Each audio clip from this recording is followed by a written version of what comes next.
Independent fact-checking and corrections are encouraged. Can we get a cup of coffee in here, please?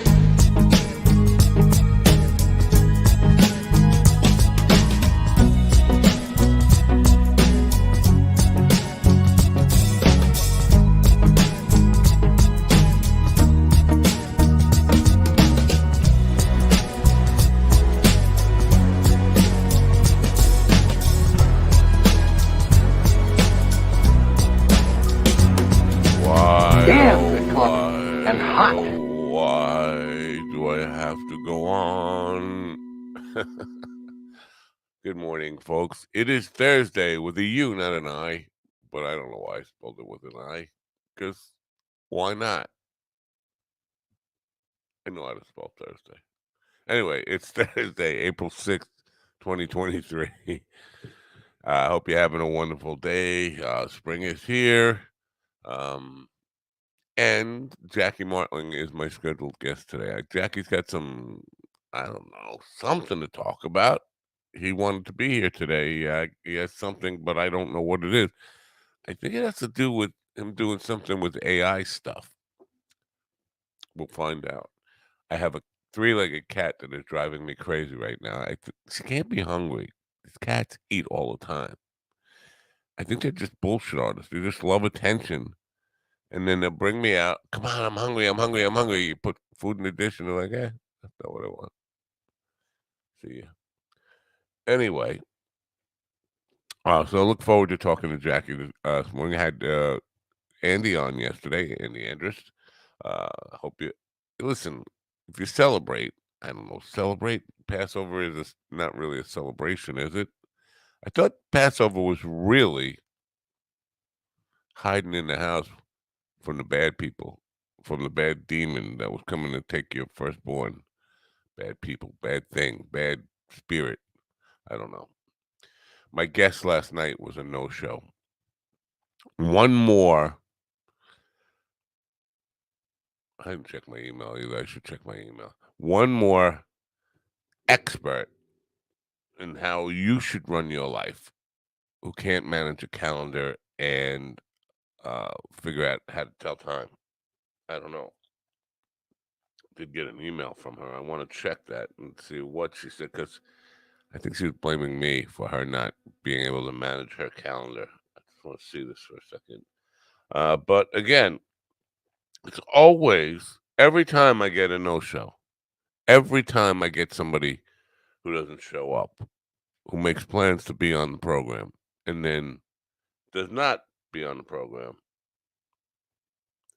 it is because, it is a expert in how you should live your life. Here it is. I have no calendar event for this. I am very sorry. I don't have a calendar with all the information. I'm absolutely not going to make it because I have so much going on. I have no idea why I didn't have a proper calendar. But you're the person who's going to tell us how to get our life together. You can't be the person, the expert, who's going to tell us how to get our shit together and not have your shit together. Sorry. Go back to the drawing board and say, maybe I don't have my shit together. Maybe I'm not ready to teach everybody else how to live their life. I don't know. What else is going on in the world? Well, all the Trump shit is still going on, and man, it's fucking annoying. It's fucking annoying. It's fucking annoying. One more time. Is it fucking annoying? It is fucking annoying, by the way. How'd you know? Because I just heard you say it 3 times in a row. I'm talking to myself on the radio. We are on Live 365. There is and iHeartRadio. There is an app in development. I should have looked at that too. With Live 365. Our app will be out sometime. What the hell? Jackie's sending me texts right now. I know about the benefit next week. Are you coming on or not? Um, like he's telling me, he's just texting me about this thing that's going on next week, which is here to promote, I get, or he's gonna be here to promote. But why is he texting like I don't know about it? I've been busting his balls about it. Fucking guys. These fucking guys. I'm gonna have somebody whacked.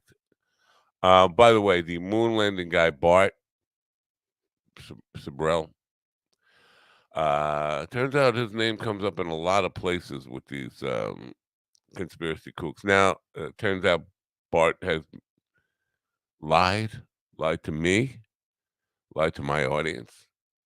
Uh, Not surprisingly, how he got on my show.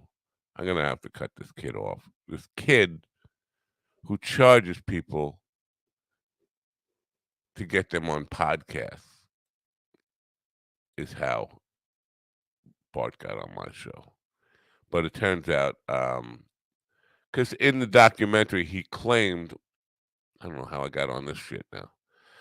Uh, he claimed that not Buzz Aldrin, Bill Mitchell threatened his life. Bill Mitchell never threatened his life. He claimed the CIA put out a hit on him. That's not what happened. Bill Mitchell's son, as Bill Mitchell was throwing Bart Sibrel out of his house, Bill Mitchell's son said, "Want me to call the CIA and have him waxed?" Waxed. As if the kid was the Don and the CIA was Luca Brasi. That's it. That's the sum total of his evidence that the CIA had put a hit out on him. What happened was Bill Mitchell said, "Get the fuck out of my house," and kicked him in the ass. Literally kicked him in the ass. And then on the way out, Sabro was full of comments and stuff. And Mitchell's son said, "Want me to call the CIA and have him waxed?" Not whacked, waxed.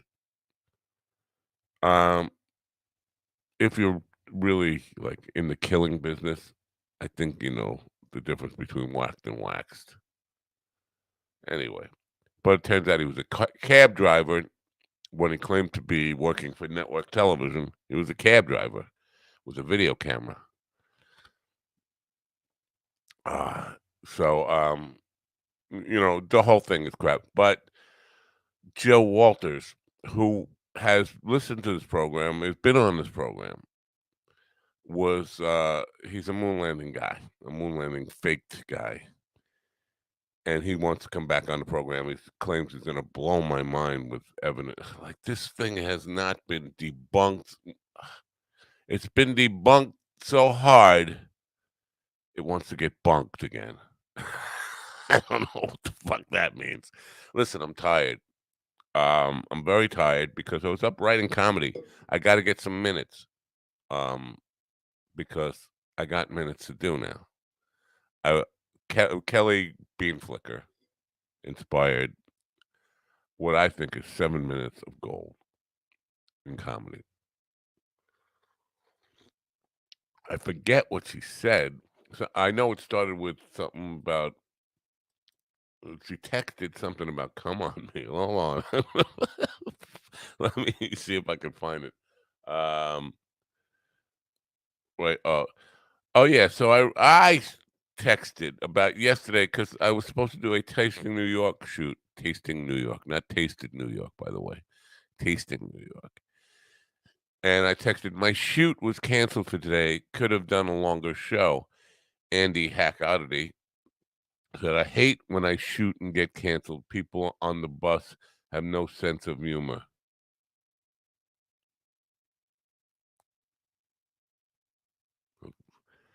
All right. Kelly replied, I feel like Carlos Valencia there waiting for the laugh that doesn't come. Uh, then Kelly replied, shoot on me, babe. You'll never get canceled. Really? Shoot on me. You'll never get canceled. Uh, and I said, you're talking to Hack, right? She said, sure. Not anyone that wants to come on a chubby chick. I'm sorry. It's just, and then Ghost Gerbil said, "Count me in."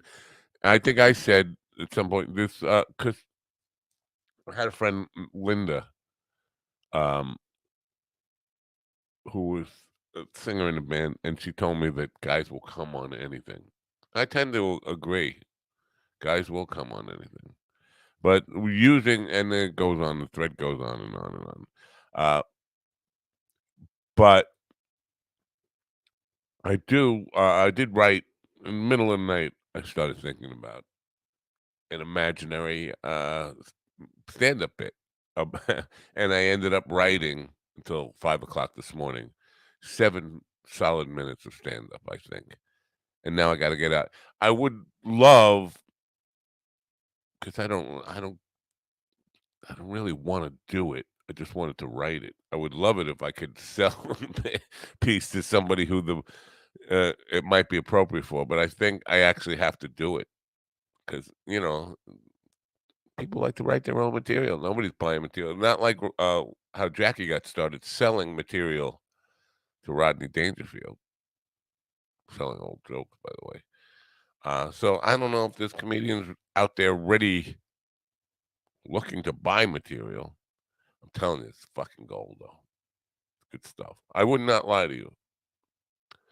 But so, good morning, Ian.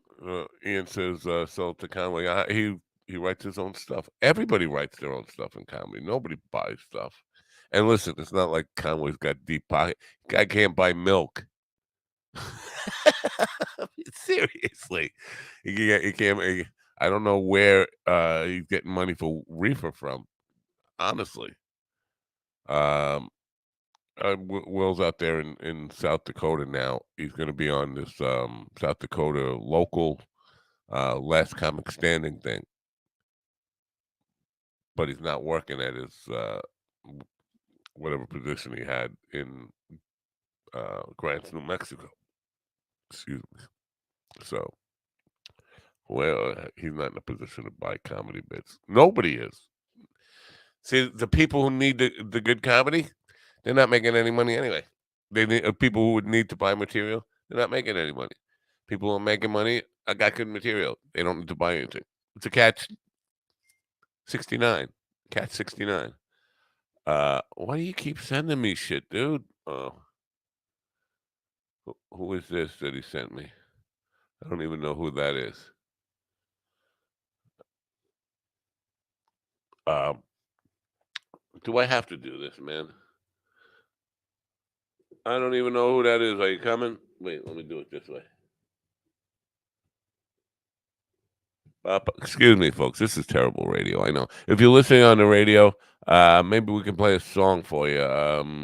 We'll take every kind of people. I don't know.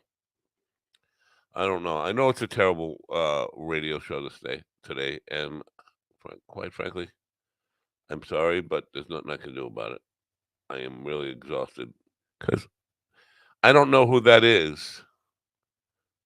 Are you coming? Question mark. And forget about the word exhausted. There. Oh, there he is. Wait. Yeah, I don't know what the hell's going on here. Anyway, fucking technology. I am sick of technology. I'm sick of all of it. I quit. You can't fire me. I quit. Anyway, so he's been like whoring around on other podcasts. Everywhere you go, you see Jackie on somebody's other little window now, and I feel like I'm being cheated on, kind of to some extent. Uh, just kidding. Um, so yeah, so he's here now to talk about doing some benefit next Thursday night in a place that he did not get permission from the people who give permission for such things. I'm talking about uh, the Italian American, I don't know, Italian American Hall, whatever. We can't have two Anglo dudes just putting on a show without getting permission from the commission. So we're gonna have to deal with that right now. Let's talk to Jackie. Jackie, how are you? Having What's wrong with you? a lot. You're A standing lot. there. I just happened to tune in, and I hear you talking about I'm doing. The only way I'm on this podcast today is that I texted you and say, "Hey, have me on your show." You don't ask me on your show. I I do. would be I would be your girlfriend, but you don't invite me. When was the last time I was on here? Like 2 months ago. No, 2 weeks ago, 3 weeks ago. Well, time goes fast. Yeah, I forget where well, I don't know. You play, but I saw your name on the marquee at the brokerage, and I was like, "That's weird. You didn't tell me about this." Uh, That's 6 months away. 6 months away. No, it's 3 weeks away. You're there in May 6th. Do you know that? You don't. You, Isn't that isn't that a couple months from now? no, it's 3 weeks. May 6th. It's 3 weeks from now. Oh. Anyway, so Oh, yeah. I love it there. But Oh, the great last room. time I talked to you, it was a long ways away. Yeah. Well, I don't think so. I think you were here 3 weeks ago or 2 weeks ago, something like that. But anyway, yeah, brokerage. This is I hadn't been to the brokerage in a long time. Best sound system for old people who, like me, who need to hear every word. It's best sound system, best sound design of any comedy club in New York. That's my. This is That's why I love it. Sound system is 99% of the show. right. And why? What? Because I went Thursday night to a place in Brooklyn. What's it called? Union Hall in Brooklyn, and struggled to hear the sound. And then Friday night went to see Erica at Brokerage, and it was like perfect, pristine audio. And I was like, why do some comedy clubs and places that have comedy not get it? I mean, how hard is it to do sound You for would not believe how hard and how long I have fought this battle. I would. I tell people go to see a comedian. They don't walk out saying the sound system wasn't good. They walk out saying that guy wasn't that good. They don't Right. realize it's because they couldn't hear you. And back when I probably told you this, back when Nancy and I were running Governors, when we first started it, after a couple of months, all they had for a sound system was two big speakers up on either side of the stage. And I kept begging them, please put speakers in the back. It'll make all the difference. It fills in the sound in case somebody's talking, the waitresses. And then we came in one day and one of those big speakers was out. And I said, you can't do that. That's all we got to work with is our sound. You can't have a speaker out. And I came back the next week and the speaker was still out. I said, you didn't deal with that? And then in a couple of weeks from then was the Christmas party. And me and Nancy got the Piss and Moan Award because we had complained so much. Because we Wow. were complaining to Yeah. get the sounds, you go and do these gigs. Sometimes they're in the middle of nowhere, but the audience is big and it's fun. But if they can't hear you, or the mic, if it's a bad mic stand, even they don't even realize the very, very essentials. I don't know about. I'm so used to doing this. If you have a mic clip that's the wrong size, Yeah. so the SM58 slides down way too far, Right. believe it or not, that throws me off because I'm used to the mic being here, and if it's down here, Yep. And it's it and the thing that holds the mic there, the little holder there, will go over part of the sleeve, which is an essential part of the SM58 too. So yeah, it's all that. But the all right. Enough whining. What I was trying to say is, I absolutely get it. My yeah. complaints are in alignment. So how's Erica? That's where I met my girlfriend. Was at the brokerage when Erica was open up for me. How is she? I can't comment on that because I am smitten in love right now. I have a really hard crush on her. Well, She's you and everybody else. I know. She's really, really a master at the craft. She really is. I've seen 18 comedians in March, and the apparent discipline that she has, stage discipline, the ability to really be in control of the room and not rush stuff and not step on her own jokes and stuff. Economy of words, everything she put together was so impressive, and I'm like, man, why is this so hard to get this lesson for people? I know anybody that's really good at it. She makes it look easy. Do you know her genealogy? I know, but I know.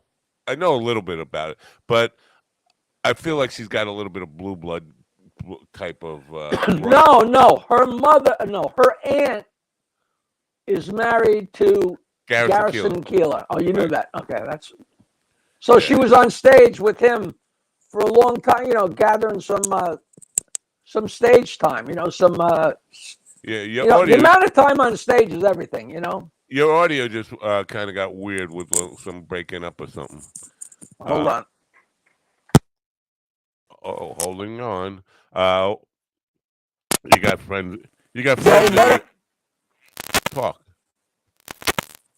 Hello. Talk. It's still kind of Hello, how you crackling. doing? It was fine when you first came on. No, it's crackling a little bit. There's like a wire or something. I don't know. It's about time I choose one of these things. See, yeah, see, it was perfect on that other guy's podcast. who was that guy you were on a podcast I saw last night? I forget now. No, he's still crackling. Headphones are part of the wire. Carl says it's his headphones are port or wire. Do you even need the headphones? You never even had headphones when you were on before. Hello, is how's that? Nope, still going. Now it's like it's something playing. It's like on a loop. That stopped, right? Did it stop?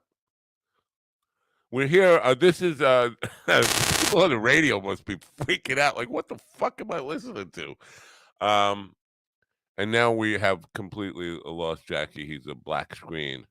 He's completely in blackface. This is good. So what we're about. Hello? No, If that's no better, I'm gonna put that on.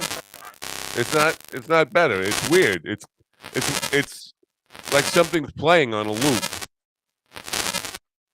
Or like you got a flat tire and you're driving down the road and that one flat tire keeps That's not on my side. That's not on my side. It's not. Let me see this. Oh, that sounds better. No, it's still. You got something open that you don't know you have open. I do? I don't think so. Because I don't hear it. You don't? How many times have you done this? Oh, that's better. That's better. Can you hear me? No, you can't hear me. Yeah, I can't hear you. I didn't do anything. But now you're on delay. Right? I don't know what it is. You know what? Go completely out. Leave the room. Turn it on. Go out and then come back. Go click on the link again and come back. That's what we do. I think that. I'm sorry for the people on the listening side. It's one of those mornings. Anyway, I was about to tell Jackie I want to open up for him somewhere along the line. Maybe a brokerage. I need to do 7 minutes of material that I wrote last night. I'm going to look for a stage time this week. Open mics around and all that kind of crapola. But I really feel like, and this happens, I kid myself about how good the material I wrote was. So this can happen with me. But I really honestly feel like I wrote some really good material last night. What is this? Okay, won't open up, you son of a bitch. You won't open up. I got to open these this way. See, now, Firefox is not a good browser. Not a good browser. Not a good browser at all. Let's see if we can do this. I don't know who these people are in this picture, but oh, now Jackie totally. I don't know what happened. Can't find his iPad. He lost his iPad. It's right in front of him. Screen share. Come on, dude. Man, I am like. I'll leave. Listen, I'll leave. You guys just carry on without me. You have a good show. Image bring. See now, these people. I don't know who these people are. We'll find out. Jackie's here now. Who is this guy? That's Donnie Wahlberg.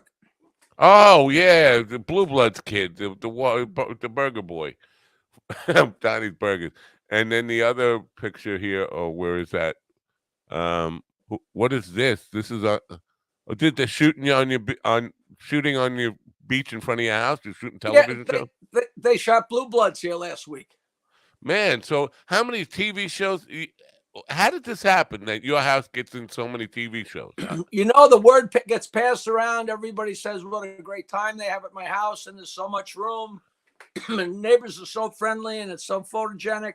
This is the fourth show. The shot I had The Affair, Instinct, the other two, and this is the fourth one, Blue Bloods. Wow, that's so cool. And it's really fun. You make a lot of money. They're all great people, and they're all huge fans. You know, anybody that's in TV or movies, all the techies, you know that 95% of that job is wait.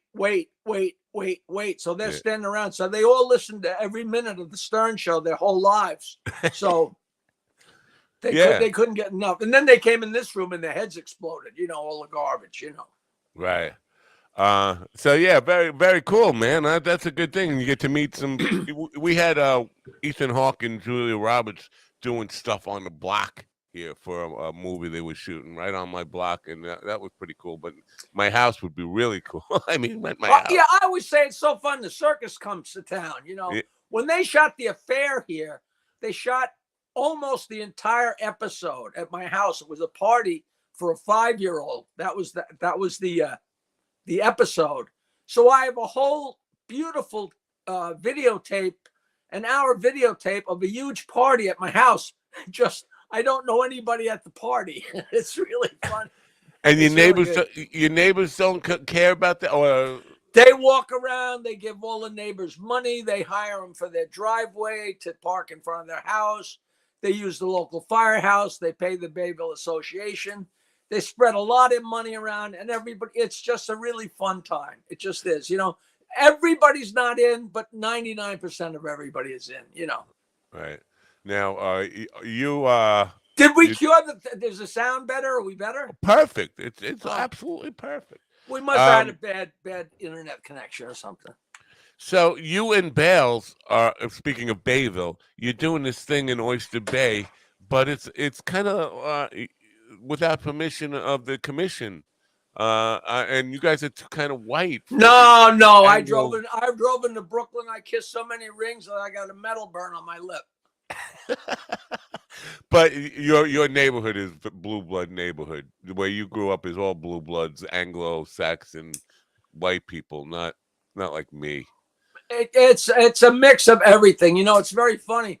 When I was a kid in the 50s, it was a real big deal when the East Norwich Fire Company let the Capozzoli brothers join. Like, it was like, wow, they let we're not talking about blacks or Spaniards. We're talking about, wow, they let Italians into the fire company. You know, at the time, I didn't know what that meant. You know, like Jesus. You know, but Oyster Bay was a lot more mixed. East Norwich it wasn't Blue Bloods. East Norwich was just all the people that worked for the Blue Bloods. It was a little hamlet. It still is. But Oyster Bay, you know, we had lots of, you know, black people, Spanish people. You know, it's a great mix. You know. But you could be at the bar and you could be standing there next to a clam digger on one side and a billionaire on the other side and not have any idea who the hell's who, you know. Oh yeah, that's my neighborhood too in a way now. But I'm thinking when I was a kid, we used to take school trips to Sagamore Hill, and they would drive past houses and, like, you know, people who were related to the Roosevelts or something, and there was like Franklin Delano Roosevelt had a house in that area as well as Theodore or whatever, but they would just go from one, like, you know, very uppity upper class white people. You know, it's staggering. You know, I lived here my whole life, but my cousin John is the town historian, and he's the one who's been chasing the whole thing about our family being related to the Roosevelts forever and everything. But he had a bus tour, and I went on it with him.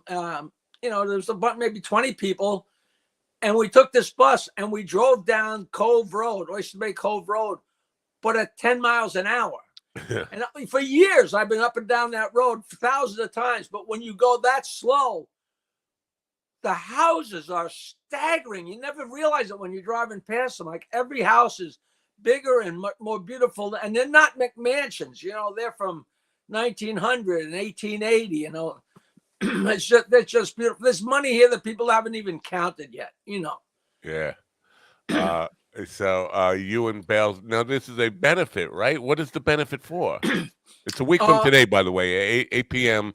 in Oyster Bay at the Italian American Hall. 8 p.m. Thursday night, the Italian American Hall, right behind Townsend Square. A very good friend of mine who built most of my house, his daughter, who I've known since she was born, is now, like 35 or however old, and she's married, and they have a farm at Planting Fields called Orchestai Farms, and it's completely staffed. Not the staff that runs it, but the people that work the farm all have autism or are neurologically impaired on some level along the scale. And it's an amazing thing they do for charity. And they all completely organic food, and they sell it and give it out. I mean, what they're doing is just so spectacular.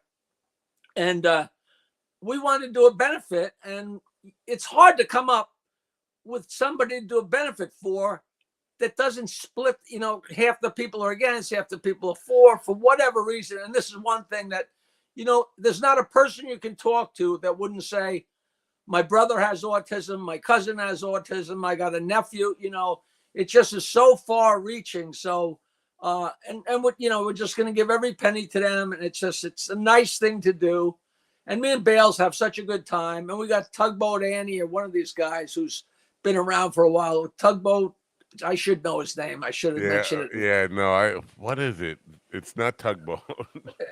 Yeah, it's something like that. But he's a real nice guy. So it'll be a great show. And, the people that are coming out, it's $50 because, Matt, it's funny. They wanted me to do a show there at that place because Peter did his 50th high school reunion, and he did a show there. And he said it was so great, and everybody loved it. We should do a show for charity, or do it just. He said we should do a show, and I said I can't do a show in Oyster Bay and charge people to hear me tell the jokes they've heard me tell since I was in second grade. I know everybody in town. I said, but if we make it a charity, then who can complain? So I said, well, they'll just charge $50. But I'm sure 90% of the people that are coming to this, I think it's almost sold out, but they don't know what I do. They don't care. They're just paying money to charity. So I'm sure that people's ears are going to be bleeding because I don't change my act. I don't say, well, let me take it easy. I do what I do. And there's some people like, oh, that isn't so bad. And other people like, Yeah, but maybe I'm wrong, but you have because I remember how many times I saw Rodney, and he never really changed his act either, but somehow it never felt like he was just doing the same jokes over and over again because he knew so many jokes. And no, and it gets changed. What I'm saying is it's off color, and there's no getting around it. It's off color. And some people come so braced for such horror that they come and they go, what? That wasn't that bad at all. And other people are like, why didn't you warn me? So, but I just don't care. Yeah, but I mix it up. I mix it up pretty good because I always I'm doing shows on, I'm calling into this show and doing this podcast, and I pull these jokes. That's such a great joke. I haven't told that in a while. So I wind up with the three-legged chicken thing did pretty well. I put it on YouTube as a short. It did pretty well. I don't know, but what do you mean? Me telling it to you? You mean? Yes, yeah. On the last time you were here, it was not that long ago, actually. But yeah, Ralphie was in the audience, and he said to ask Jackie to tell a three-legged chicken joke, and I had it mixed up with the three-legged pig joke, and but which they are birds of a feather, aren't they? Yeah. So last night I'm looking for stage time. Last night on Twitter, the Bean, who was a young lady who listens to this program, was talking about she wanted somebody to come on her. And so now wait. I thought you just said stage time. I did, yeah, stage time. I want to mic time. Like I want to get up and do some stand up. I have not done stand up in 32 years.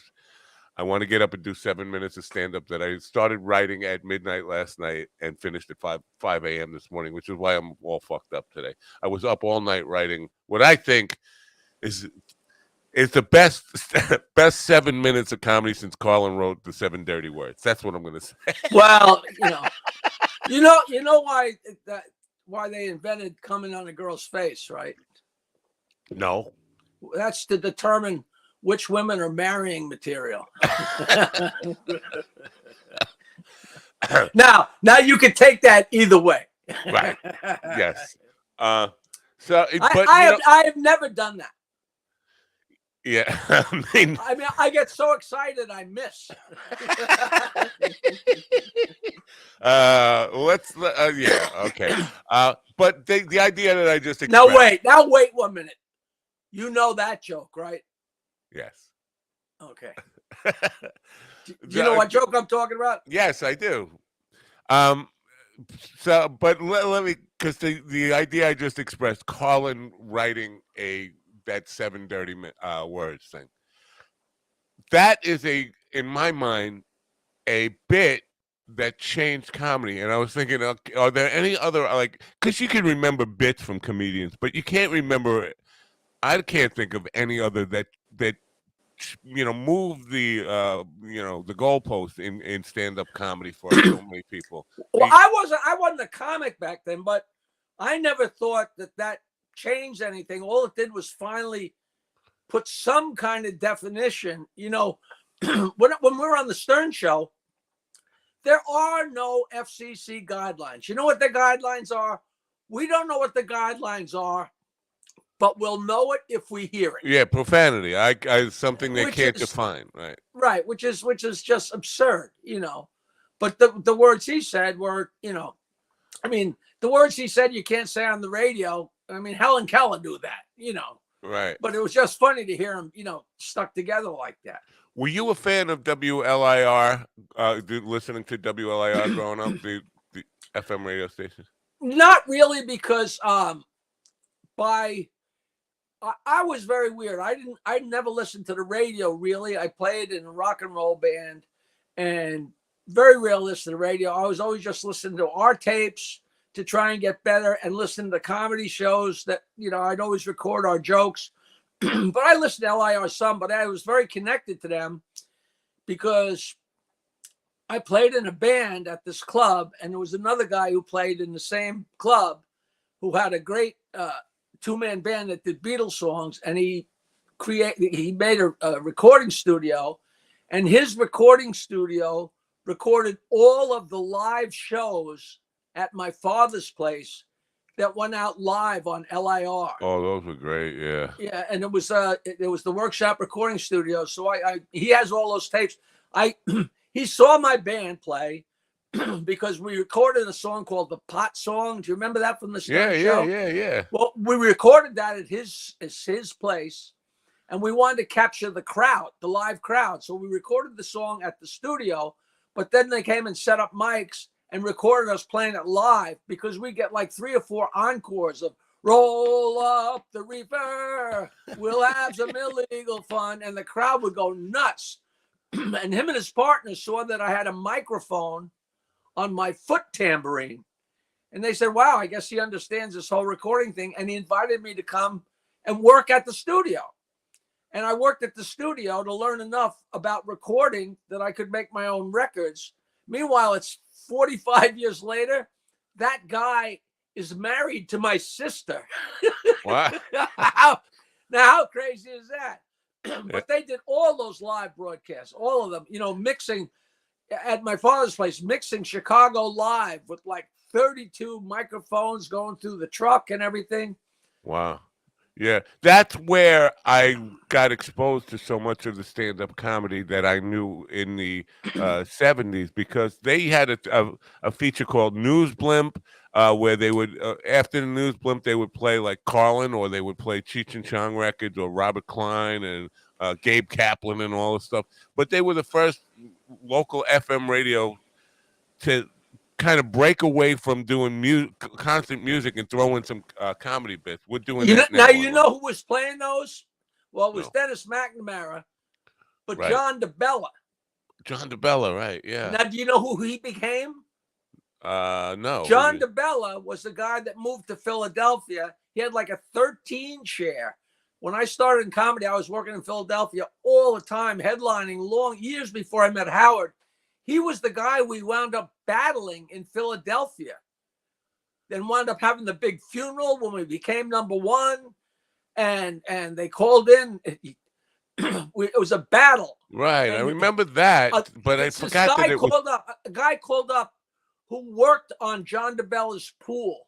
And he called up Howard and said that he worked on John DeBella's pool and told him his wife would sit poolside in the morning while he was on the air and she would listen to the Stern Show.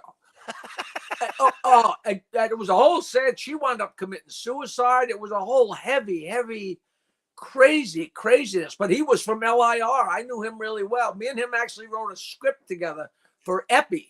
You know, Epi from My Father's Place. Epi's still trying to do My Father's Place. The other Yeah, day, he's doing it at the Metropolitan in Glen Cove. right. Yeah. He's got a whole lineup of more like tribute bands now than the Right. actual stars, but I'm glad to see he's still doing it.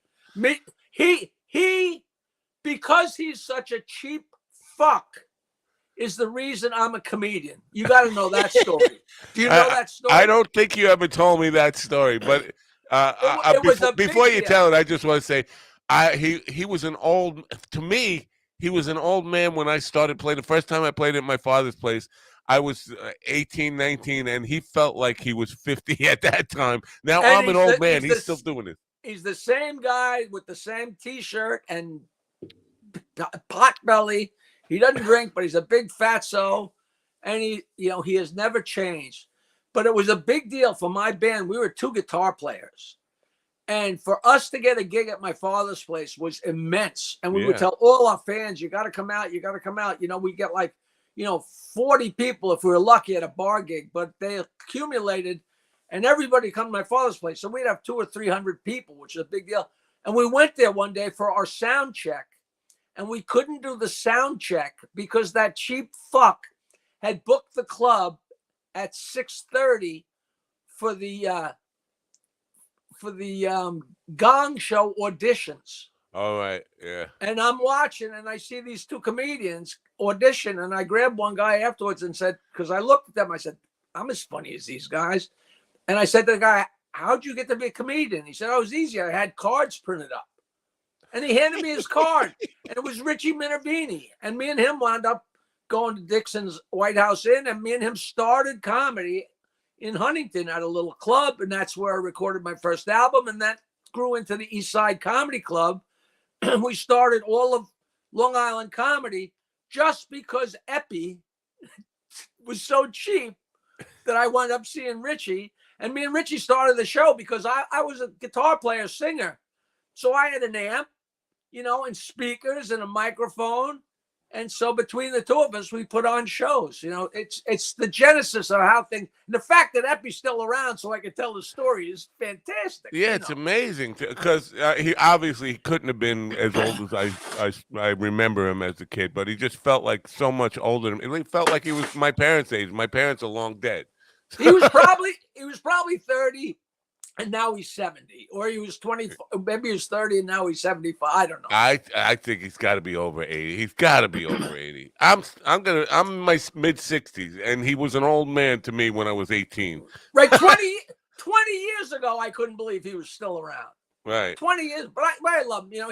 He's such a piece of Long Island. I went to see the Long Island Musical Hall of Fame the other day. Did you go there yet? Yeah. Have you been there? I haven't been there. You know what?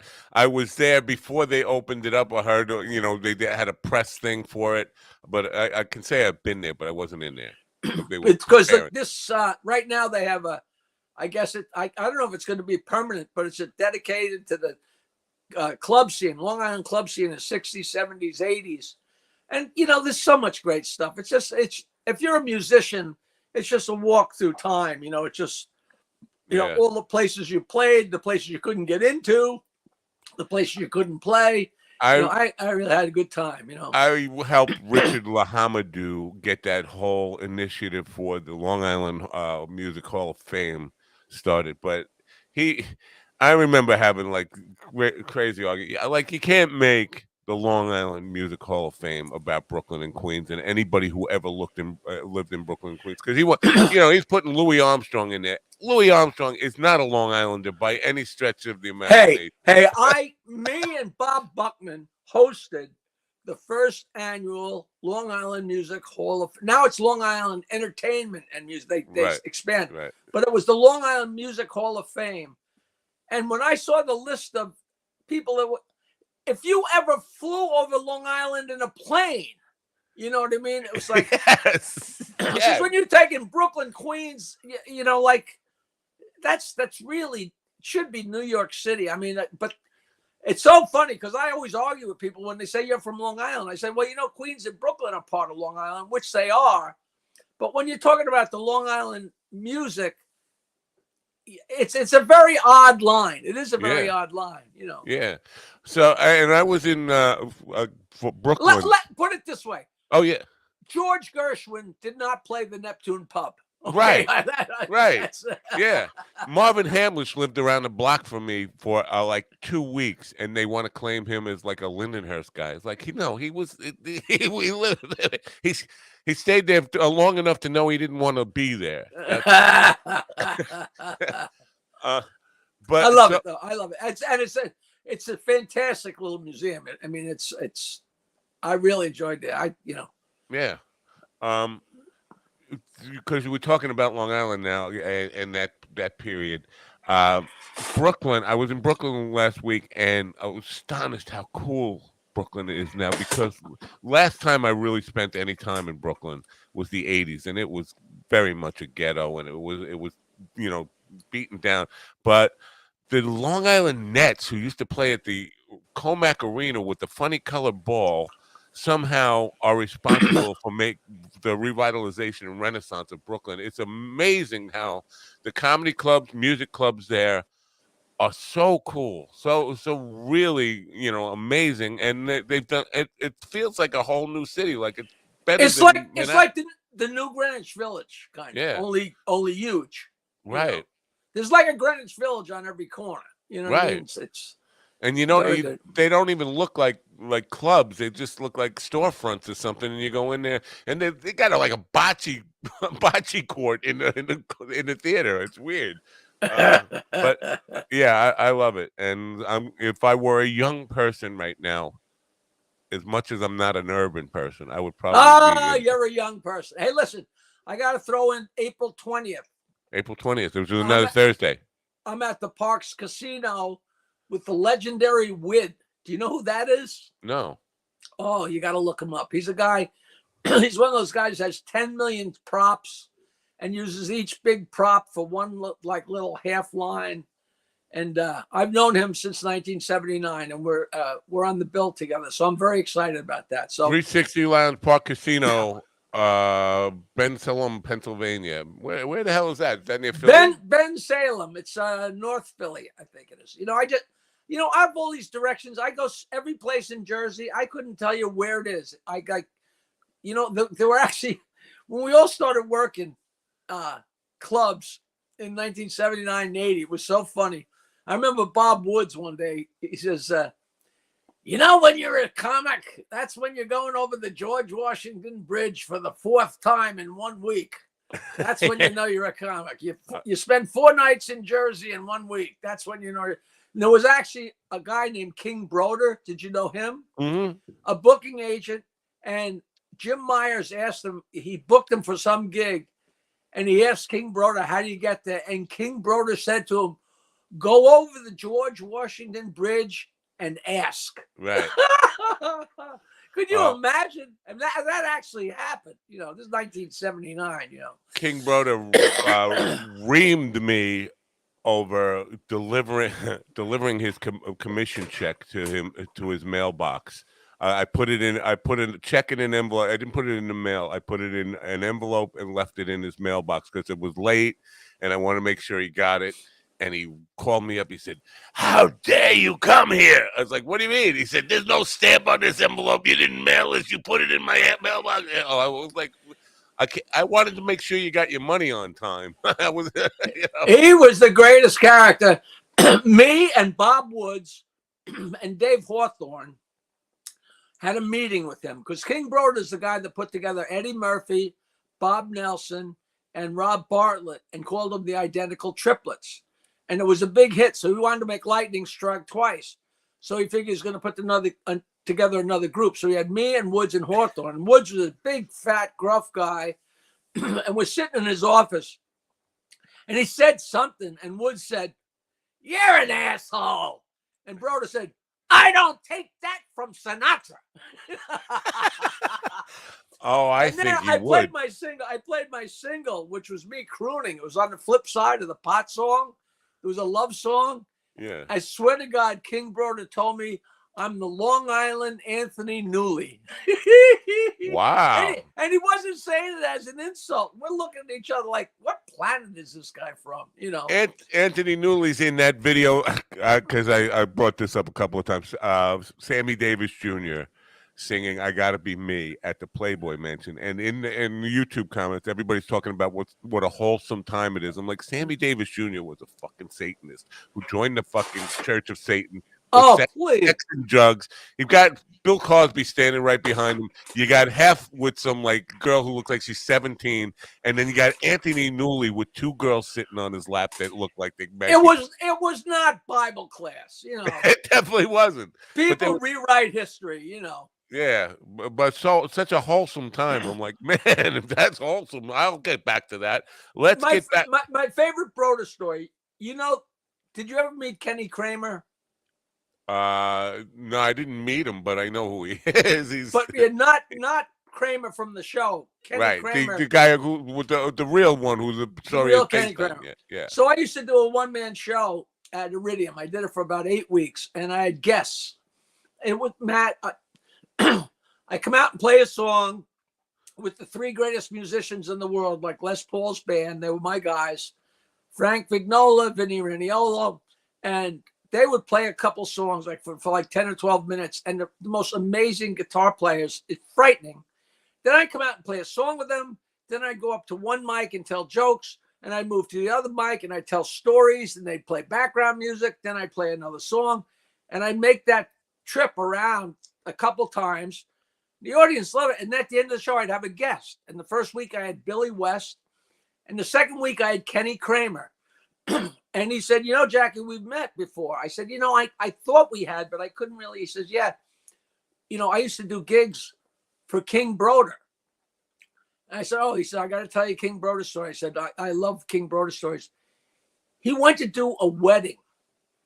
And I forget the exact figures, but they'll be in the ballpark.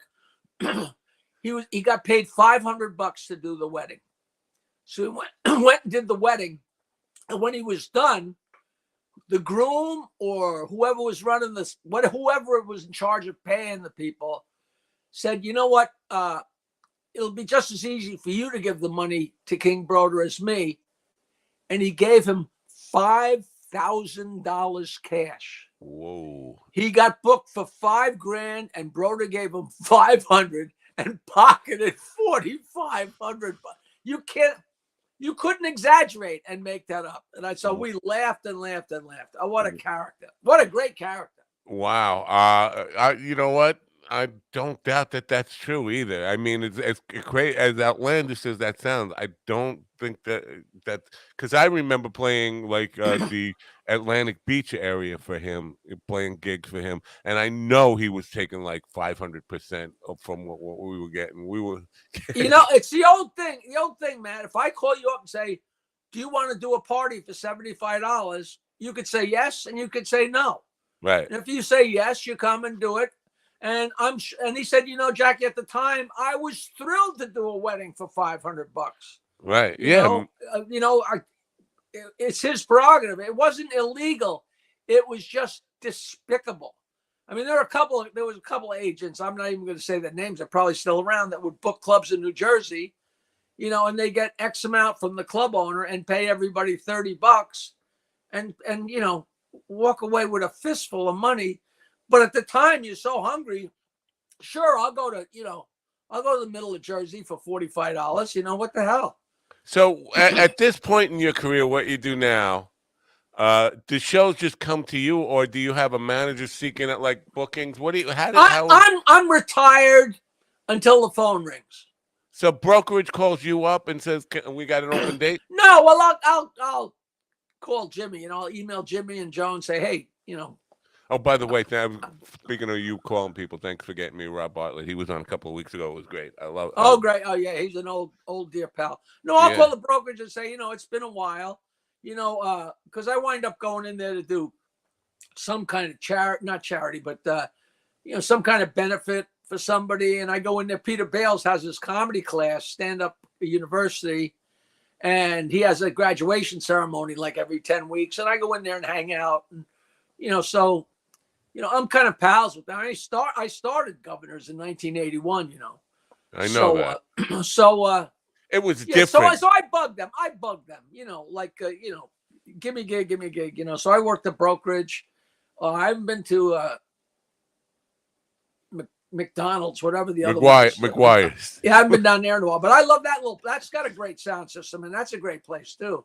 Yeah, well, it didn't have a great sound system before Governors bought it. I think Governors, whoever is running Governors right now knows what they're doing, knows how to treat a comedy crowd, knows the business. But before Governors had McGuire's, it wasn't great. It wasn't a great sound system there.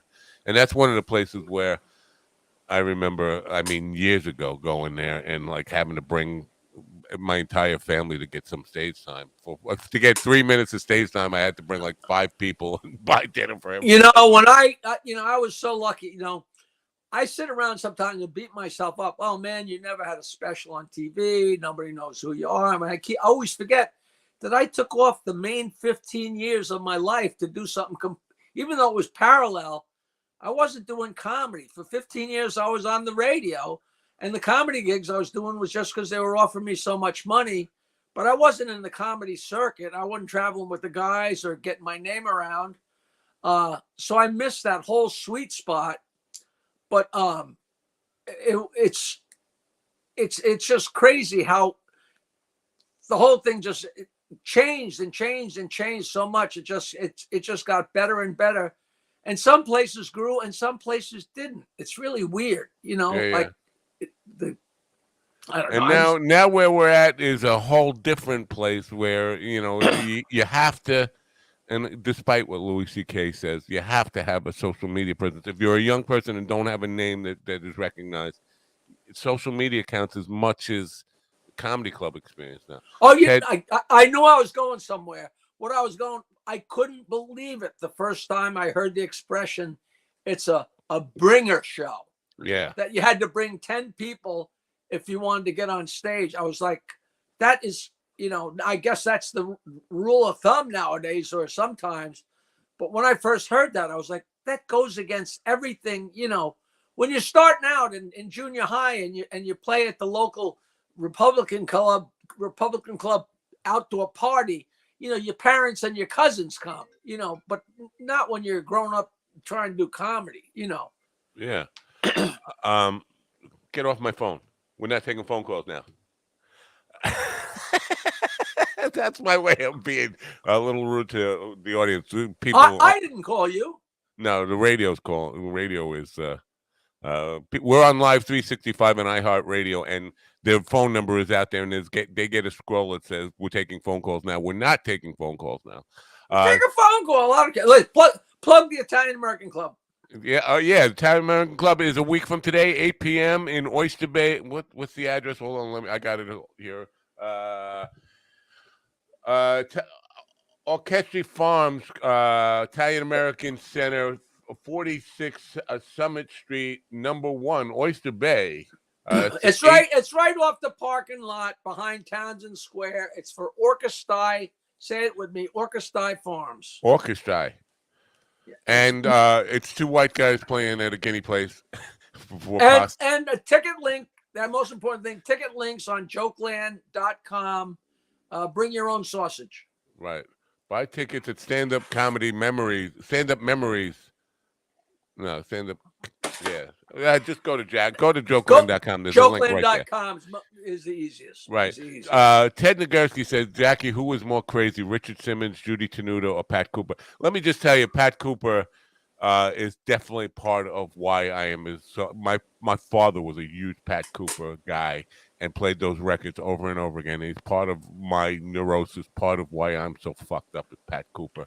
I got something great for you. I have the CDs from the 3 times he did Jackie's Joke Hunt. And he was so wild, and he told his life story, almost the word for word, what wound up in his. Did you ever buy his book? His book is great. Yeah, of course. And Like, he for was so Italian wild. Americans, he was like the Sinatra of comedy. He was just about unheard of. He kind of completely gone out of favor. And Gary came in one time and asked Howard to book him. Howard hadn't heard of him, and Gary showed him the picture of the comedy album with Pat lying in a in the sandwich. Our sandwich. Italian, Okay, Pat, I think it was Pat Cooper on a roll or something like that. our Italian American hero. That's what it was. And he told Howard how wild he was, and then we booked him on.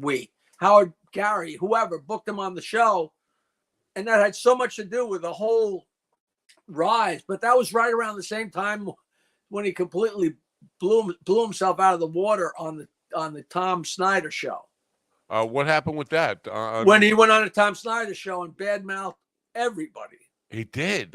He's talking about Lola Falana. He did like 20 minutes on Lola Falana on the Tom Snyder show, and everybody called him and said, "Tom, what are you doing, Pat? You just destroyed your career." And the next day his phone blew up. He got so much work. So it was not. So the Stern Show helped, but he's a character. He's never written down a word in his life. He just goes and goes, and I think he talks in his sleep. And Gary's Italian, right? Because within the area I grew up, which was nothing but paisans on the South Shore of Long Island, Pat Cooper was a legend in the early '60s. My father used to, and all his friends. This is why I say donkey, and people make fun of me saying donkey instead of donkey, because Pat Cooper was a donkey on a monkey. That's I remember that from being 3 years old and hearing that and getting it drilled into my head. I'm a donkey on a monkey. All that stuff. So he was a legend, but I'm surprised that you think from your perspective nobody had ever heard of him, and I believe that to be true. No. Everybody had heard. Just there was a whole. If you go out in the street now and grab 10 kids and ask them who Johnny Carson is, 9 of them aren't going to know. It's all a belt. It's like when it happened. We're almost at the point where you can ask kids who was Jay Leno and they won't know. I mean, if you weren't exposed, you weren't exposed. Right. Of course, I knew who Pat Cooper. Like, we became friends. We went out to dinner all the time, and he would never let anybody pay. But me and my girlfriend and Pat and whoever would go out. Me and my girlfriend and her mother and Pat would double date. But he was deaf in one ear and could barely hear out of the other. So he would just talk. And he would never shut up. And when he finally took a breath, you'd say something and he'd go, "What?" And then he was off to the races again. So it was like you felt guilty. You're getting treated to a steak dinner and getting an hour and a half worth of entertainment. But, you weren't taking advantage of him because he just wanted to talk, and he was so much fun. It's crazy, but good crazy, Zin says you got Victor DeBettetto, I can't even say it, DeBettetto on Stand Up Memories coming next week. Now, this is the first I'm hearing of it. I like that. He's the guy who didn't get into comedy until late in life. He was like a school bus driver or something. And I don't know. I think he was dabbling for a long time because I knew his name for a long time. But like I said, I was completely out of the mix, so I don't know. He's the guy who got famous because of the internet with his milk and bread. It was snowing out, and they got to get milk and bread. Got to get milk and bread, and that went viral somehow. And then he blew up after that. And he tours with Eric Tardiglione of Long Island. So I mean, Yeah, he's a really sweet guy, really nice guy. It'd be great to have him on the show. yeah. Yeah, Pat tell Cooper. people. Pat Cooper fighting with his son. Would you know what this means? Was that on Stern? They Pat Cooper's son. Nobody really knew about him, and he was gay. And Pat kind of didn't have any relationship with him, and I think Pat came on the air, and I don't know if we had him on the phone. I don't think he was there in person, but all of a sudden he was on the phone, and Pat went wild because he was kind of, they did some underhanded. I'm a comic. I go in to get into the mail, or I go in to get a sandwich. I'm breaking balls with people I don't even know. Hey, Jack, how you doing? And they know you. So you say something stupid, or you say something because you're on. Just being fun, having fun, breaking balls a little bit, breaking balls with the guy behind the counter. That's just my nature. Now, Pat is me times 10. Yeah. So if he went in to buy sausages or went in to buy a sandwich or went into Dunkin' Donuts, so these people would call in and say, Pat was bad-mouthing Howard Stern. Probably somebody said, hey, how much fun is it with Howard Stern? He's a stupid Jew. What do I know? But, whatever he would say, I'm sure he's just having fun and doing shtick. And these people would call up, and Gary got their numbers. And Pat came in, and they bushwhacked him with 3 different people called in talking about how rude and crappy Pat was in the store, which was so unfair. And it was like, and then did the same thing with his son. Like, all of a sudden, this is, his son's like, I don't know whether he said, you don't like me because I'm homosexual, whatever it was. But it was really catching him, putting him in the corner. And it was, and he fought with his wife, not his wife, his sister and his mother. I could still hear him yelling at him, "Mother dear, mother," because they thought he was a bum. Yeah. And then he got on the Jackie Gleason show, and they wanted to sue him for using the story of their lives in his act. Oh his my God. family wanted to. You got to read. You didn't read his. You got to read his book. I did read his book. I don't remember that because I remember his mother being part of his first album. I thought that was wow. I'm sure in the first album it was all in a lot greater fun. But then all of a sudden he started doing really well, and they're like, well, this is partly ours. I don't know the whys or wherefores, but it was totally unfair. You got to know the guy's his whole shtick was this angry, Absolutely. And if you just walked in if you came down from Mars and walked in, you say, who is that crazy mean guy? And meanwhile, that was my neighborhood. Everybody was Pat Cooper. Everybody. Of course.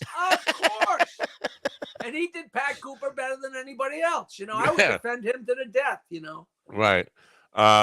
So on the gay stuff, I want to talk to you about this because are you familiar with the Bud Light thing now? The Republicans are mad because Bud Light is supporting the trans movement, and Republicans are doing this. They're going out and buying Bud Light so they could destroy it as a matter of protest. So Kid Rock went and bought a 30-pack and shot it up. You know what? I saw a snippet of video of him shooting beer with a gun, and I had no idea why. That this country's in such trouble. These people are that now they want to arrest people that sell birth control pills, right, or mail them. Do they realize that, Michelangelo was a homosexual, Leonardo da Vinci, the most creative people in the world, they didn't know if they were gay or straight. They were just living their lives.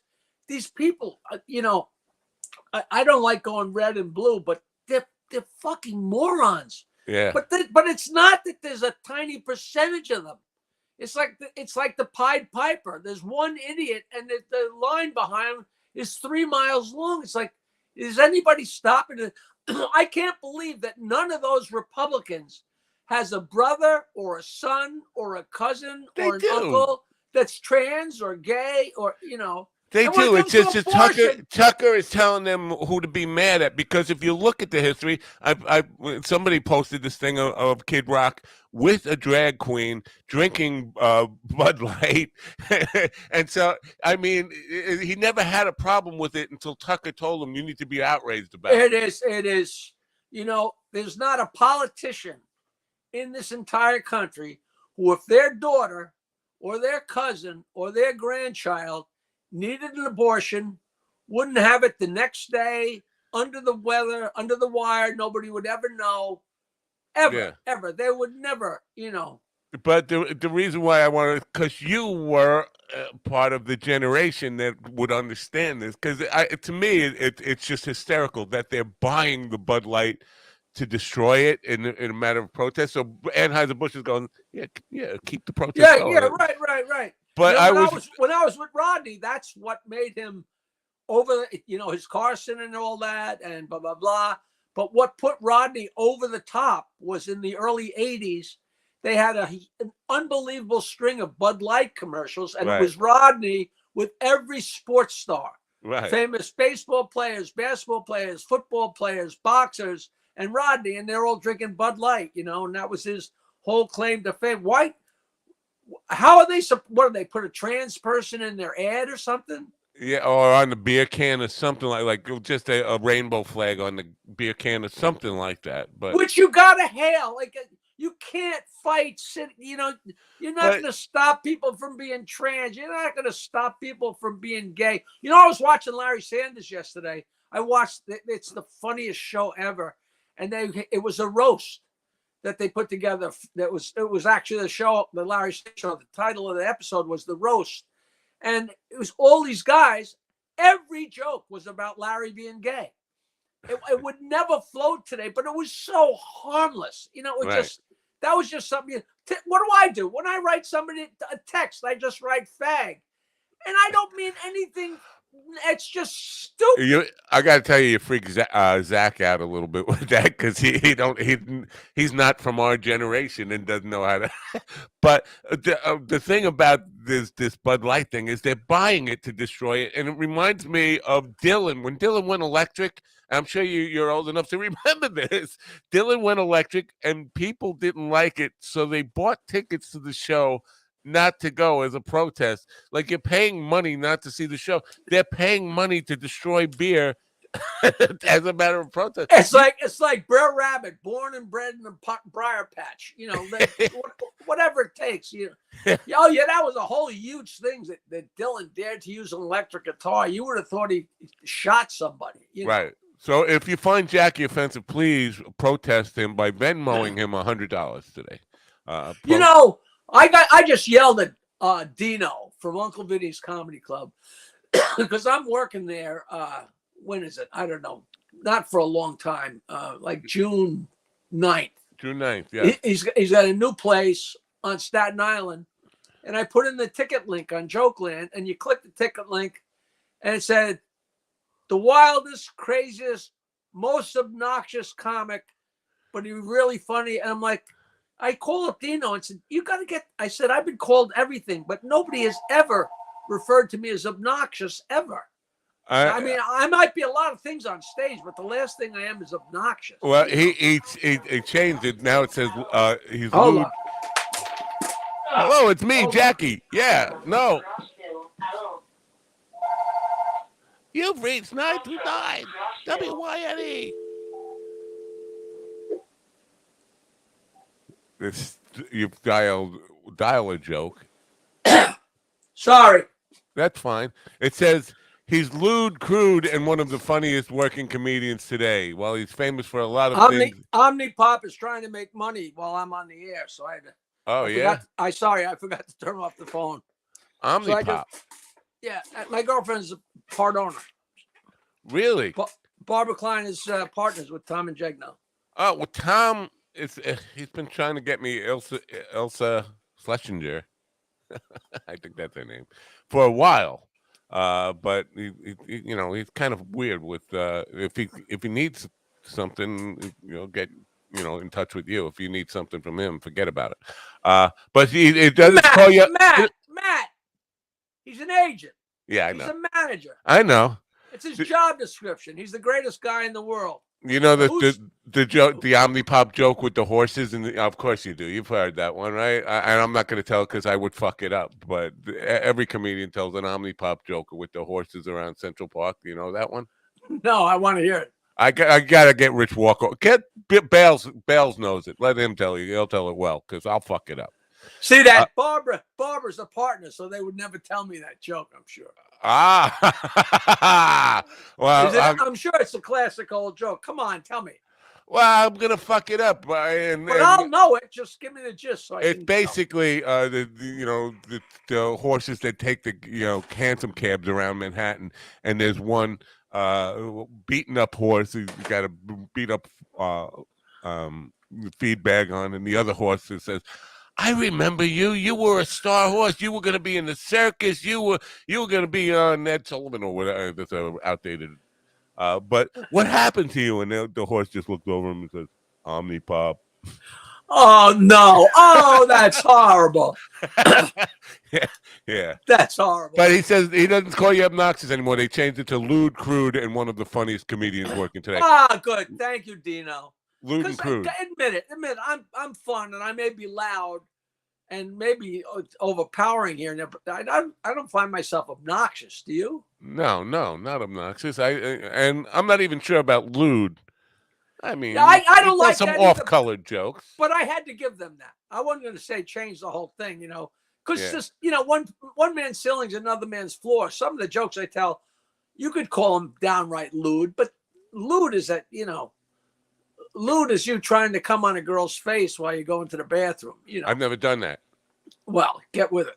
No, I don't even know what that means. Come on, face. I mean, this is not for me. It's not I'm not hip to these whole things. I'm very. Neither am I. That's how you started the interview. I know. Well, if this is the thing, I got to get some stage time, and because I wrote this piece, and when I started writing, I'm thinking I'm going to write and just, but no comedian today wants anybody to say, "Hey, I wrote a piece. Maybe you could use it." That's the worst thing you could do. So, like, the only way this is ever going to get done is if I do it, and I'm not a. I will make you a deal. You have been good to me. Write it out, email it to me. I will learn it. I will deliver it on stage and have it taped while I'm doing it. And we will see how you do. Wow. That's pretty cool. And I won't say this is from my friend Matt and give him a break. I'll just, out of the blue, I will do your stupid stuff and see what happens. Stupid stuff. It's great. I'm telling you, it was inspired by Kelly the Bean Flicker. So, I mean, you can't go wrong there.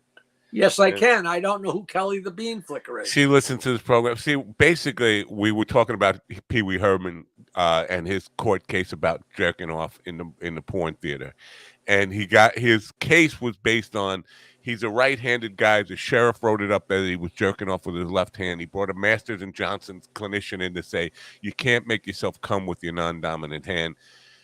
I brought that up on the air. Kelly heard it, and she said, "Sure, you can. I do it all the time." And I said, "I want proof. I'm channeling Stern. I wanted to come on the show and masturbate with her non-dominant hand in that window that you're sitting in now.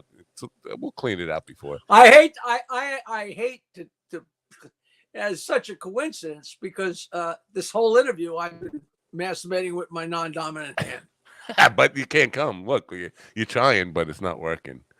Basically that number one, of course, that is not true. I remember the guy I played with since my friend since I was 5 years old, Chris Bates, that I played in bands with high school and college, blah blah blah, and then through the whole 70s, that was one of his favorite expressions was left hand for strangeness.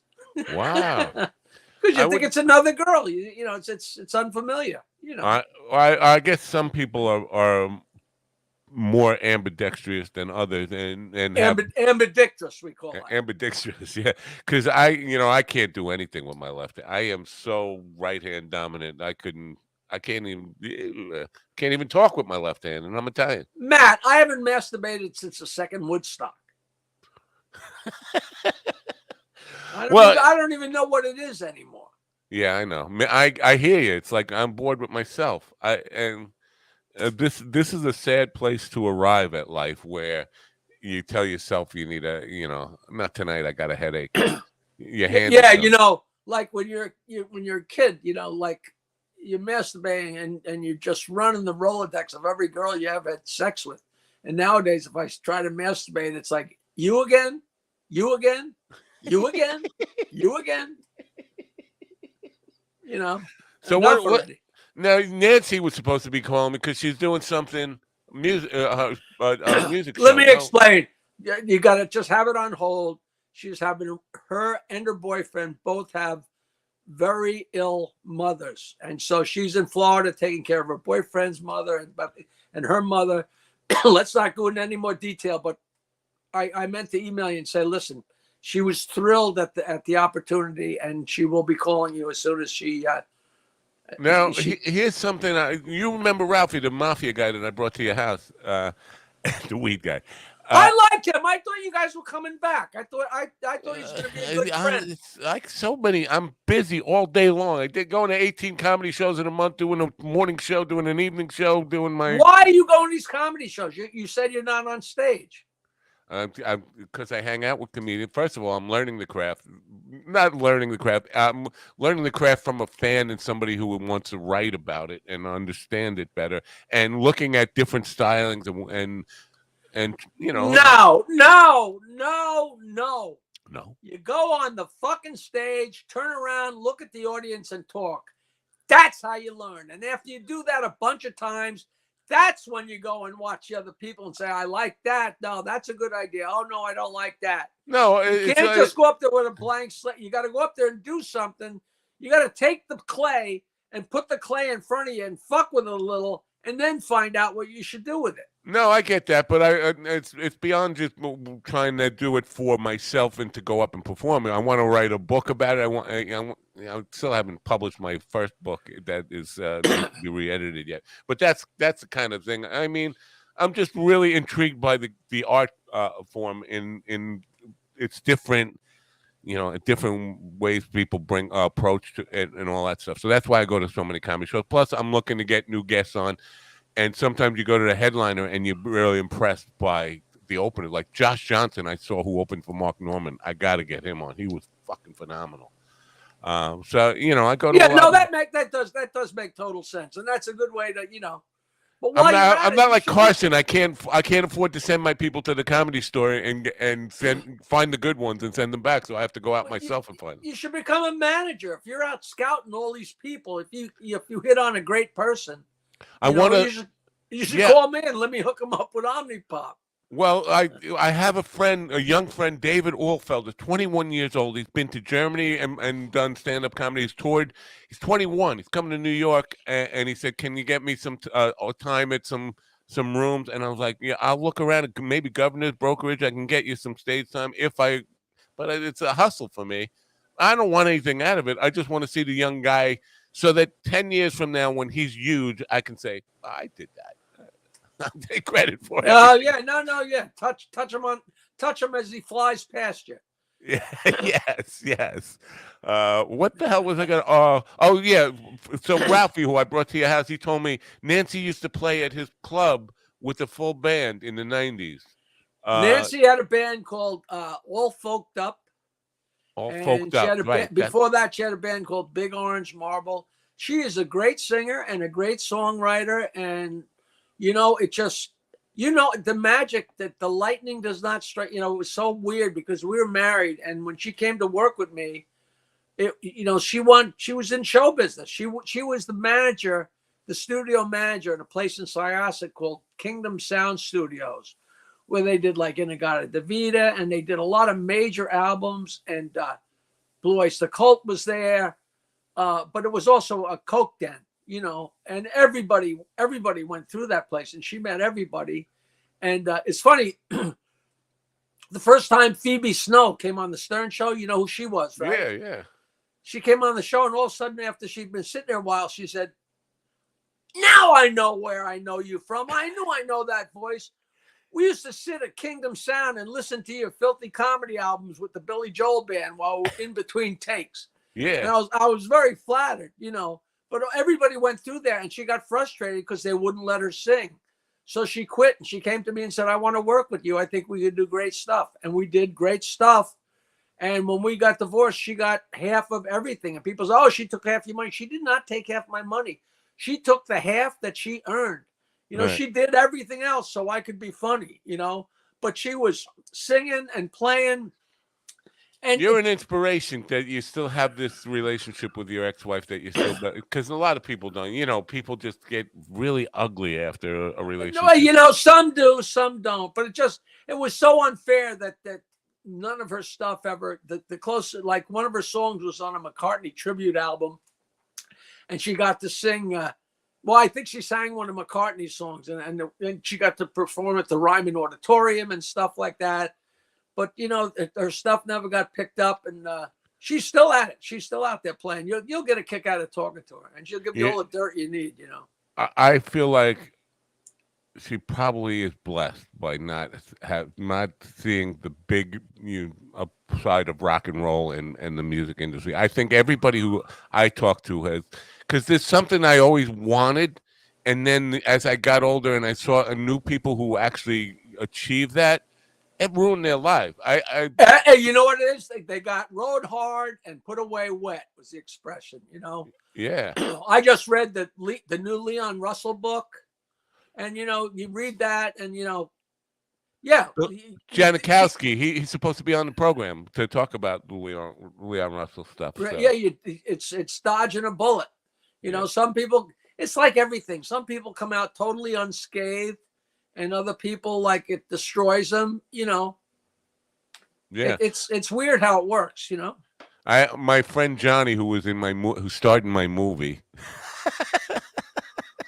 I wasn't in your movie, you piece of shit. Well, it was 1997. He right before he died of a brain aneurysm, and obviously he had something going on in his brain at the time. But he got into this war with Leon Russell right before Leon Russell died as well, over a cat story, and they were going back and forth on social media, and I had to call Leon. What you mean, like whose story? Who? I think Leon Russell said something about dealing with a dying cat, and Johnny, in his mind with the brain aneurysm, took it as like he was happy that his cat was dying or something, and Johnny was like a cat person or what, and all of a sudden they're getting into like back and forth on Facebook all day long about a dying cat, and and I had to. I said, Leon, don't. There is nothing you can tell me about musicians that I will ever say I can't believe that. Yeah. Because they are so odd. I don't know. I actually was on the bill with Leon in I was still on the Stern Show, but it must have been like 1998 or 2000. There was a ASPCA benefit in New Orleans, and the ASPCA is a monstrous organization in Louisiana, and it's one of the greatest stories. And it was Leon Russell and Steppenwolf, and I was on in the middle. It was Steppenwolf and then me and then Leon Russell outside at a place in New Orleans. You ever been there? Yeah. At a place called the Riverwalk. Oh, yeah, the Riverwalk, yeah. 5,000 or 8,000 people. I was down there, that affiliate loved the Stern Show. Matt, it's the greatest story. There's a woman who was the lieutenant governor, and she was very, very good friends with the people in the ASPCA, and she heard that a comedian was coming, and she's a politician. So all she could think was 5,000 people, right? And she's planning on running for governor. She called me up and said, hello, you think I'd like to give you a dedication? I would like to give you a proclamation making you assistant to the assistant lieutenant governor, and I'd like to present it to you at the show. And I'm like, wow, okay. She never bothered to look or have one of her people look to see what I did or what kind of comedian. To find out you were lewd and crude and obnoxious. Right. Us politicians, we're comedians too. And I'm like, yeah, blah, blah, blah.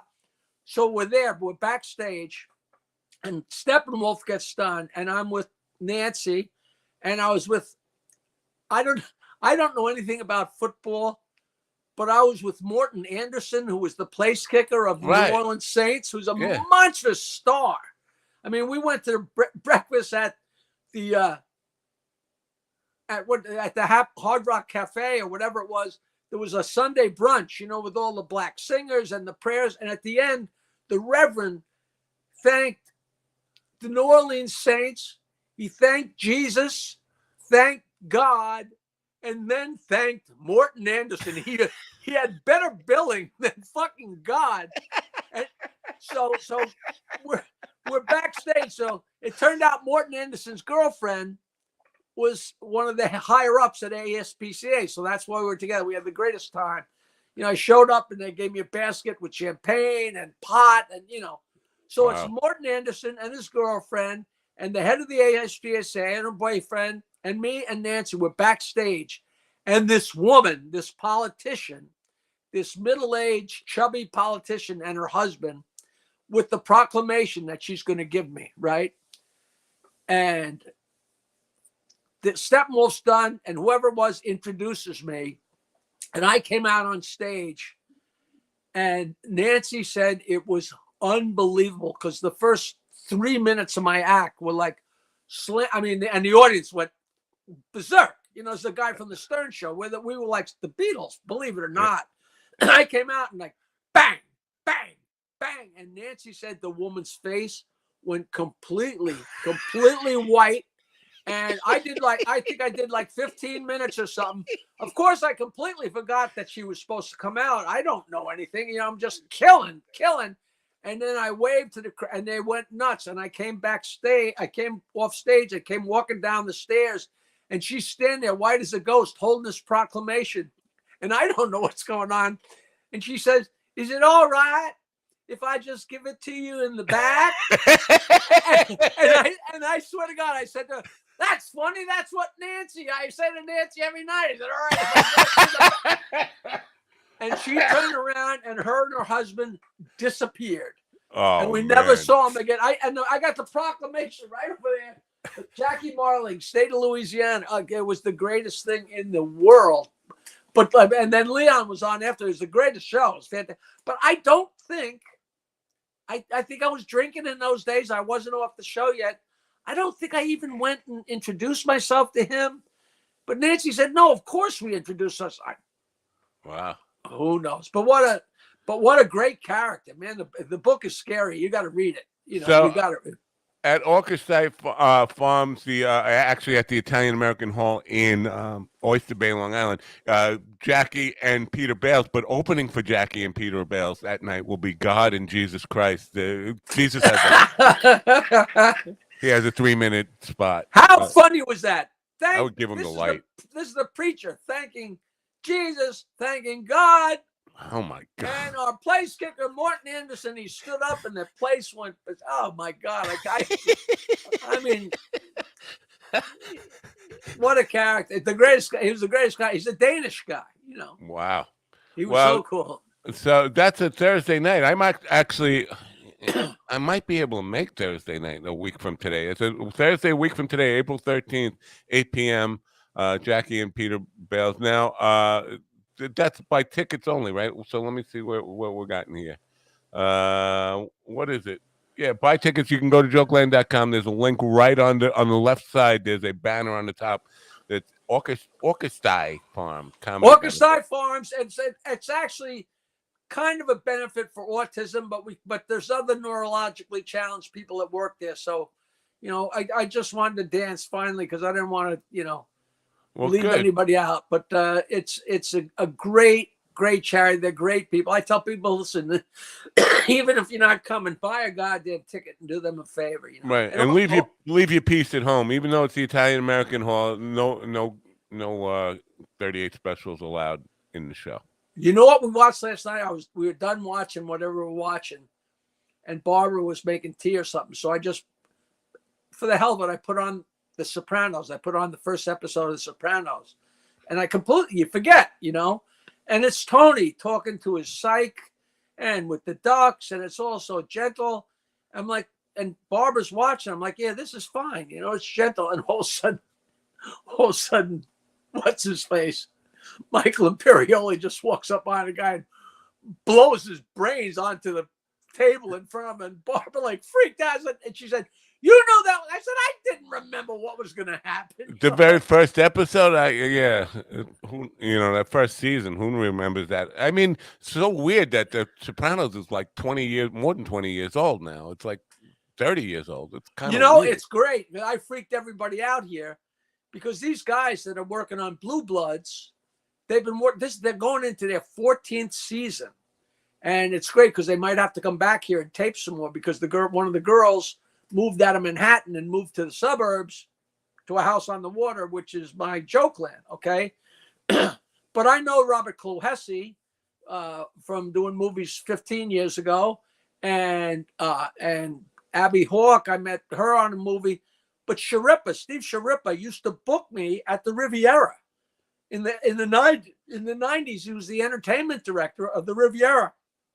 And I brought out a picture of me in a silk shirt with Sharippa, but this is 30 years ago, and they were all going wild. It's so funny. He's like such a long, but that's so long ago. Yeah, this show has been on for 12 years. So is Selleck still on that show? Tom Selleck still? Yeah, and I told 20 people to try and get the message to him. Because in 1979, I started 922 Wine, my joke line. Yeah. 516-922 Wine. And Rick Dees in Los Angeles, he was the #1 drive time jock. He also had a weekly top 40 where they actually sent out LPs to all the affiliates, right? Like in New York and in Dallas, and they would play them on Saturday or Sunday. And they'd play the weekly top 40. Rick Dees coming in at number 38. It's the 5 Satins now coming in at number 30. And then, I know I did it. So interstitially, he'd place my jokes sometimes. And the jokes got too dirty. And he called me up and said, will you do some jokes specifically for me? So I did jokes for Rick Dees. And he named me Jackie the Joke Man. Okay. Right. He used to tell his audience that 516-922-9463 was Tom Selleck's home phone number. So I asked everybody in the crew, please ask Selleck if he ever heard that. Because he's a #1 drive time guy. That had to have leaked back to him, don't you Absolutely. think? So? And I just think it's really funny. Like, that they shot at the house of the guy with the obnoxious number that Rick Dees gave out. That stupid stuff is just fun how it comes around, Right. And definitely in LA, somebody would probably say, hey, Rick Dees has been telling people this is your phone number. And yeah, I remember that.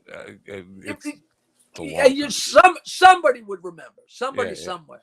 Yeah. So. Well, I hope the thing goes well. I'll try to make it next Thursday night so I can come and watch and put you in Bales in the book too. Of all the shows to come to, don't come to that one. Come to the brokerage. I would definitely. Wait, is that a Saturday night? When is the Saturday, May 6th? Oh yeah. If I don't have a gig that night, I should check my. I will check my calendar. If I don't have I'll be at the brokerage.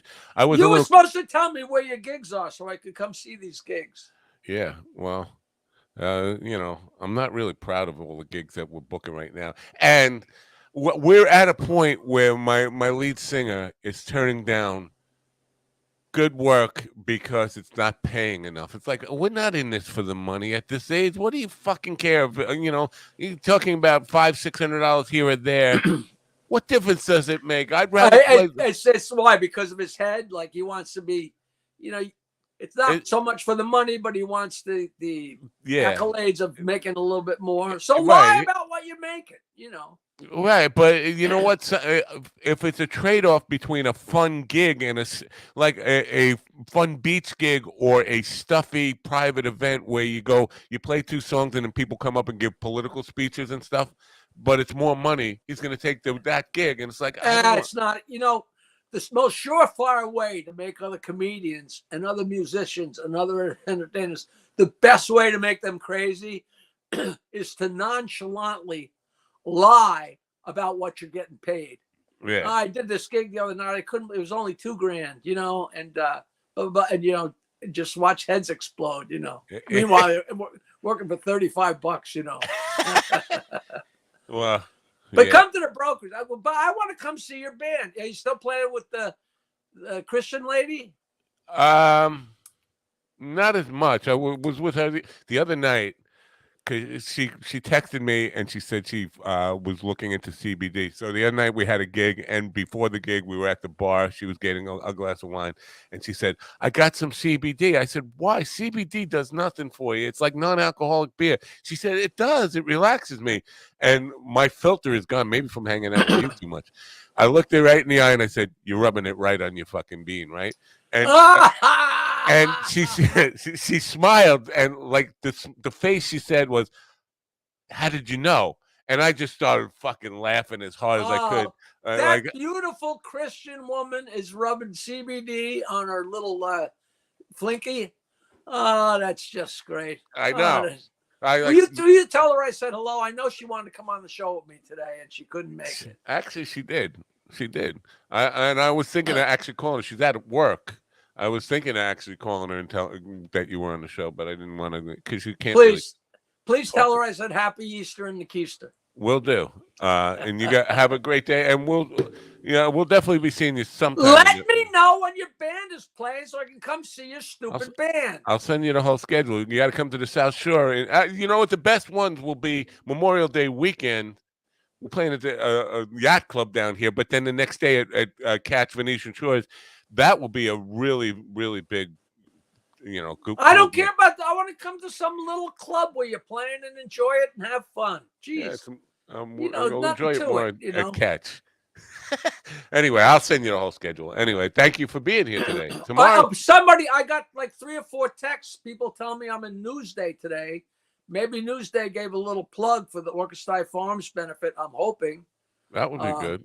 But I could be in trouble for something too. I never know, Arrested, Oyster Bay man, about to be But arrested. everybody, pick up Newsday. It's probably my friend Dave Criblay. He writes me up all the time. But And you're doing some radio show in Jersey every once in a while, right? Or is that just a calling thing, or you go there? I call into Mark Simone all the time, who was Mark Simone. He might as well be Trump's brother. He is Right. so far up the Republican clubs, but me and him go back 40 years. I used to host a weekly show at the bitter end. Wow. And Mark Simone and Henny Youngman's grandson, who died of heroin 30 years ago, and it was so great. And it was Bob Rowland ran the place, and David Copperfield used to hang out with us. But it wasn't David Copperfield. He was the guy who changed his name to David Copperfield. But then the other David Copperfield got so big that David Heenan had to go back to his real name, David Heenan. Wow. But they would all come to see me, my wife and Mark and Henny Youngman's grandson, Larry, and David Heenan, and they'd all watch. There'd be like 30 people in the audience on a Wednesday, and then we'd all eat Italian food and have a merry old time. So here it is 40 years later. So in those days, nobody talked politics. Nobody cared. So that's how I know Mark. So we never addressed politics. And I call in like every month or so, and he's got a zillion listeners. And if they knew my politics, they would hate me. But I don't care about politics. You wouldn't believe, Matt, I stomp the line. I tell jokes that are so dirty. And he's like, while he's saying you can't say that, I'm already on to the next joke. That's what my question was, because I know he's on terrestrial, and the reason I can't get back on terrestrial is because I can't control myself. I can't stop saying F-bombs. But it would be really hard to get you on AM now. I know you started when you were on AM with Stern. With Stern, we never ever, when I first started doing TikTok, that's another thing. Check out my TikTok. There's hundreds of jokes. It's going to be banned in a day or two. Nah, it's not. It's at Jackie Martling. TikTok.com/@Jackie Martling. When I first did jokes, they don't delete you. They mute you. And I did a joke and it got muted because it had the word masturbate in it. And I did another joke a couple of days later that had the word dildo in it. And it got muted. I'm like, who can abide by that kind of censorship? But I figured out, and I put the filthiest jokes in the world on TikTok. There's a great joke where the girl says to the guy behind the counter, I need to buy a dozen rubbers. And he says, oh, you don't want to have any kids, do you? And she says, no, my boyfriend doesn't want to get any shit on his cock. Okay. Now, it doesn't get any dirtier than that. But I said, you don't want to have any kids, huh? No, my boyfriend doesn't want to get any poop on his rocket. Sailed right by him, right by the Chinese censors. Yeah. So there's a lot of ways to skin a cat, Yeah, the Chinese government probably couldn't even figure it. Why is that funny? What is rocket? What is poop? What is rocket? Which is just. I am in just trouble now great. for that terrible Asian accent. I didn't. That wasn't an Asian accent. Please. Hey, we didn't talk about it. We should talk again. Are you fiddling? You know about this AI stuff? Yeah, I wanted to ask you. Let's. I mean, we got a minute left here.